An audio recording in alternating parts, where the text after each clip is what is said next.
Bonjour Anne-Catherine Savas. Nous poursuivons donc nos entretiens sur le thème de la souffrance au travail. Je le rappelle, vous êtes psychopraticienne, psychanalyste, sophrologue et formatrice en région parisienne. Vous êtes également l'auteur de 6 ouvrages aux éditions Bussière, dont Triompher des manipulateurs et Triompher de la souffrance au travail. Alors, lors de notre dernier entretien, vous avez parlé de l'importance du positionnement dans le contexte de souffrance au travail et de harcèlement particulier. J'avais une question. Qu'est-ce qui, à votre avis, empêche un individu de se faire respecter sur son lieu de travail? Il y a beaucoup de réponses possibles à ça. La première, c'est que euh, vous avez parfois en face de vous un interlocuteur qui ne sait pas et ne veut pas vous respecter. Hein, c'est le cas, par exemple, quand vous êtes en lien avec un manipulateur, un pervers narcissique ou tout simplement quelqu'un de tyrannique, il en existe, des caractères très difficiles. Et quoi que vous fassiez, vous pourrez développer plein de compétences en communication, en diplomatie, etc. La personne ne sait pas vous respecter. Donc ça, c'est évidemment le premier cas le plus désagréable.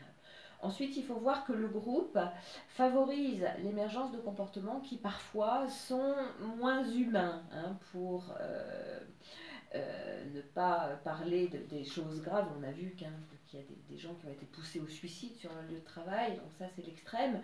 Mais sans aller jusque-là, dans un groupe, vous êtes obligé de faire attention à la bonne marche de l'ensemble. Vous êtes obligé de faire attention à l'objectif qui va être de vendre un produit, un service. Et donc les desiderata individuels vont passer un petit peu à la trappe.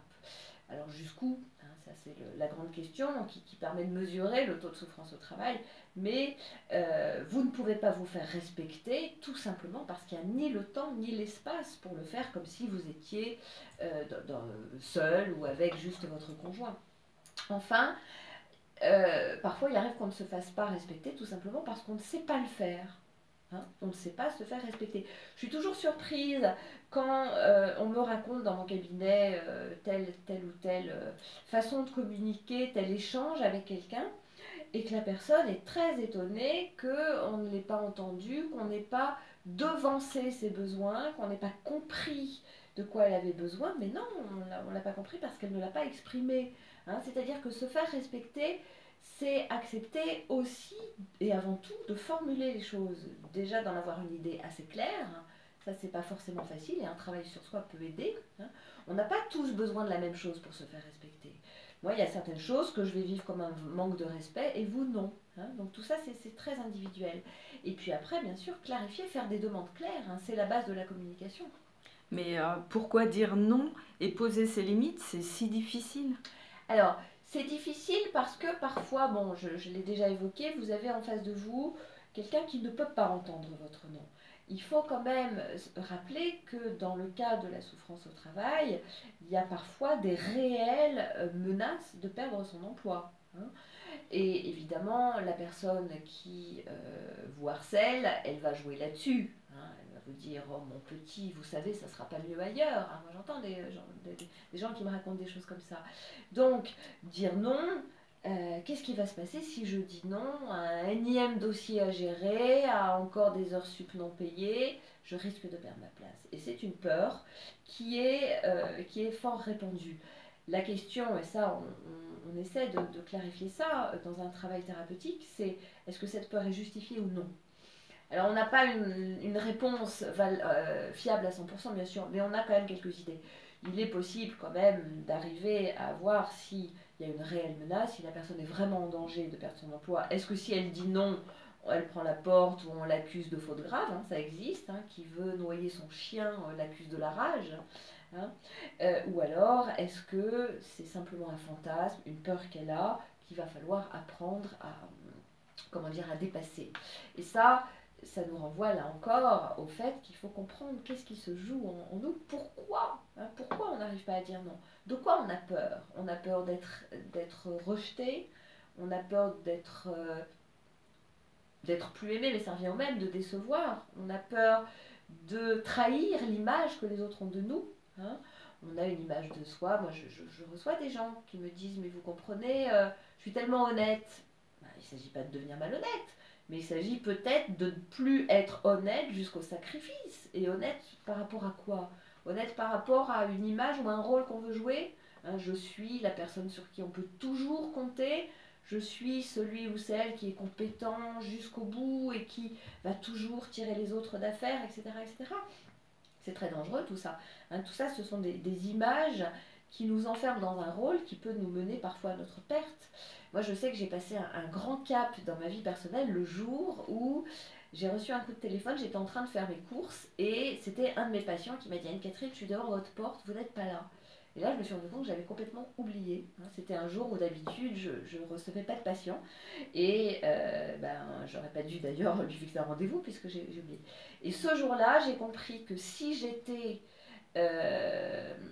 comment dire, faillible, oublier un patient, heureusement qu'il allait pas trop mal le monsieur et qu'il était sympa, parce que ça aurait pu quand même être embêtant, mais bon, le monde s'est pas arrêté de tourner, la Terre a continué à fonctionner, donc ça veut dire que j'avais le droit de décevoir, et surtout de me décevoir. Hein.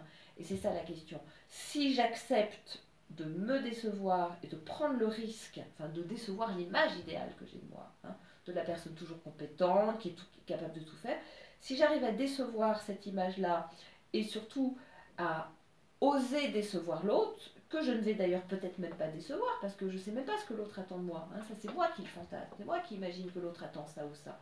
Mais ce n'est pas toujours le cas. Donc si j'arrive à décevoir tout ça, je peux enfin être moi-même, dire non et accepter mes limites. Hein. Et c'est très important parce que le cimetière est peuplé de gens qui se croyaient indispensables. Hein. Il ne faut pas l'oublier, la souffrance au travail, elle tue. C'est vrai, vous avez tout à fait raison. Et de rappeler, de dire non et de poser ses limites, c'est vraiment des choses importantes dans le cadre du travail, mais aussi dans le cadre de sa vie, se faire respecter. La bienveillance envers soi, c'est quelque chose d'important. Voilà. Je crois qu'on peut conclure peut-être Oui, sur et ces puis mots. peut-être quelques mots sur la bienveillance, parce qu'en fait, la bienveillance, là encore, elle va dépendre de nos besoins. Hein. Et dire non, se faire respecter, poser des limites, c'est la conséquence d'une connaissance de soi, d'une démarche de connaissance de soi. Parce que mes limites à moi ne sont pas les mêmes que les vôtres. Et je peux lire tous les manuels intéressants d'ailleurs pour apprendre à dire non. Il y a des choses auxquelles j'aurais pas envie de dire non parce que c'est important pour moi de le faire. Et à l'inverse, mon corps va me dire: ah bah non, ça par exemple, c'est pas bon pour toi. Donc, prendre le temps de s'écouter, prendre le temps de ralentir, prendre le temps d'écouter son corps, ses émotions, ses sensations, et finalement, ne plus considérer notre corps comme une machine, mais comme un allié, hein, qui a des bonnes intuitions et qui nous indique ce qui est bon ou pas pour nous. Et ça, c'est très important. Merci beaucoup Anne-Catherine et puis à bientôt dans un prochain entretien. Avec plaisir. Merci. Au revoir.